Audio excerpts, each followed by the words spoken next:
Today on 7th Circle Gaming, we're visiting the moons of Jupiter in the Pioneers, surviving Desolation. And after a bit of full disclosure, we'll take a look at a couple of screenshots. And of course, you're welcome to pause the video and read through all of these disclosure items now, or don't pause the video and we'll move on to those screenshots. In our first screenshot, we aim to share with you what the game world looks like, as well as talk a bit about the user interface. Speaking of which, the user interface that we can see is centered in three main areas: the top of the screen, the left-hand side of the screen, and the bottom center of the screen. The top left corner of the screen includes the resources menu, which displays the resources accumulated by the player. The top center of the screen is displaying the seismic activity indicator, something that players are well advised to pay attention to. At the top right-hand corner of the screen are the settings options, as well as a fast forward, pause, and various other options. The left-hand side of the menu of the screen is occupied with what are basically quick access tabs for locating biographies, inventory, and other items. The bottom center of the screen is occupied with the colony member or party member management tab. And there are a variety of different buttons here, which will display the inventory of each individual character or their biography if the player doesn't wish to use the quick access buttons on the left. The user interface, as we can see, is fairly minimalistic, leaving the majority of the screen real estate available for displaying the in-game world. Speaking of the in-game world, what we're seeing is very much a near future, or possibly far future, science fiction world. Obviously, that would be the case since it is taking place on one of the moons of Jupiter, or the Jovian satellites if you're fancy. In our second screenshot, we're going to be sharing with you one of the three screens that players will be seeing when they start a new campaign. Players have the option of selecting completely random characters or selecting pre-generated characters. If the player chooses to select a pre-generated character, what they'll have is the option of assigning various positive and various negative traits to those characters. And this is not necessarily an unintelligent game, which we would prove by including that the game includes the Dunning-Kruger effect. Go ahead and Google that if you aren't familiar with that. Now then, with all of these screenshots out of the way, let's move on to our first proper chapter, and that is, as always, immersion. And for immersion, the Pioneers has earned an 8 out of 15. It will be utilizing primarily presentation, player agency, and challenge to get players invested into the in-game world. The game is presented in an isometric perspective, and as we said earlier, the game is set in the near future, certainly very much science fiction. The game will also utilize player agency, this mostly taking the form of the player's choices determining the course of the in-game world, as well as the upgrades. This is one of the games where not necessarily is the player presented with an upgrade tree, but it is only through using a particular skill that the characters accumulate points in that skill. Finally, the game will utilize challenge to get players invested into the in-game world.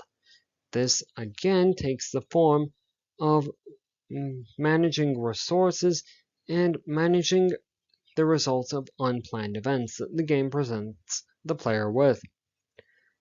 Finally, or lastly, the game will utilize audio to get players invested into the in-game world. This What we mean by that is that the characters will speak lines in their native languages. From our evaluation sessions, we have heard English, German, and Japanese. A very interesting little side note that may assist players with getting invested in any particular character, or it might not. Now then, we do need to talk about difficulty, so let's move on and speak about that. Here, the game has earned a 7.5 out of 15, very much average. The control scheme is very typical for the real-time strategy or role-playing game genres. The game provides players with basic difficulty settings and some additional fine-tuning. Players, we do suggest, may need to do some learning by doing, and there are options which are not necessarily tutorialized, which is a bit of a long-winded way of saying that the game uses both the left and the right mouse button. We do believe that the tutorial window would be better suited as a dialog box on its own. The game provides players with the option of having the tutorials as a dialog box, but perhaps that should be the default. We would add too that from all of our evaluation sessions, that the difficulty settings do not necessarily accurately describe the level of challenge that the game presents players with. Something that could certainly be adjusted as the game nears its full release. Speaking of, let's talk now about what's going to keep players playing through the game and keep it installed on hard drives. So far as lasting appeal is concerned, the Pioneers has earned a 6 out of 15. It is an early access game, so again be aware of that, and everything that we have just said is very much subject to change. It is entirely possible that there's an optimal build order and an optimal crew complement, and players that do not randomly draw that optimal crew or that optimal build order may wish to simply restart the game. There is thus far no mod support through any site that the game can be purchased from, which is not to say that third or fourth party websites that require additional logins or mod files do not exist. But through any site that the game can be purchased from, there are no mods available.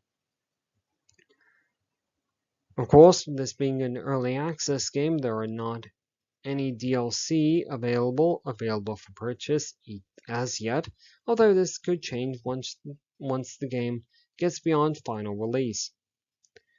There is the ability to unlock additional crew members and additional items by accruing account-wide XP, which is gained through playing the game. It is entirely possible to retry the game on higher or lower difficulty settings. We would add, too, that the game has a high potential for frustration, and for that reason the game has earned a 6 out of 15. So then, let's compile everything together into the overall. Overall, the Pioneers Surviving Desolation has earned a 7.16 out of 15. We would just caveat everything that we're about to say with the fact that this is an early access game, as if we haven't said that quite enough already. The Pioneers is a colony survival sim, and therefore the survival of the colony as a whole is more important than any single character, and the game does a fairly effective job of transitioning the player from caring about their starting character to being invested in the survival of the colony as a whole.